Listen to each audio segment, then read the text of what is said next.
हाँ ना ना कहतु टीवी रे एटा इंटरेस्टिंग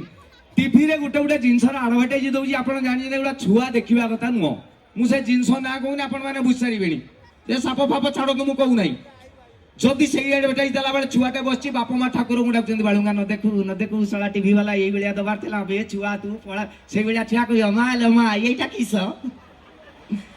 तम मुंडू को चली जीवो विष बे जाबे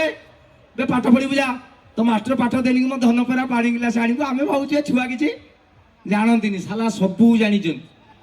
एबेकार छुआ कथा कहबी 13 दिन खंडे कहबी नव एटा कहूची सुन नवम श्रेणी रे छुआ पाठ पढुचे हला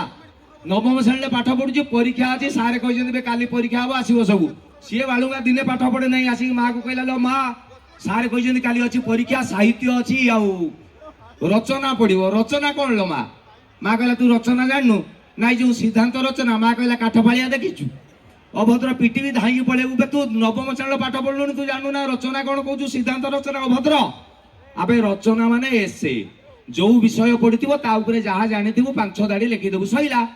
छुआ कहला मु तो जानी तू कहीं गोड़ छाटी पकाऊ मत कह माँ कहला गोटे विषय कह छुआ बहुत भाविला कहला मो प्रिय सांग यहाँ बसी पढ़े यहाँ कहीदे मो प्रिय सांग माँ कहला परीक्षा खाता उपर लिखिबू मो प्रिय सांग गोटे गार पकईदू लिखिबू दुनिया रे मोर अनेक गुड़िए सांग अच्छा से मध्य प्रशांत अन्यतम मु ताकू बहुत भल पाए सी मते बहुत भल पाए मो माँ भी ताकू प्रबल भल पाए सी सबुदिन आम घर को थरे आसे जी जिते मना कले भी लुचिकी हेले आसे असुविधा समय विपद समय जो सांग ठिया हुए सी ही प्रकृत में सांग सैला छुआ कहला ये रचना है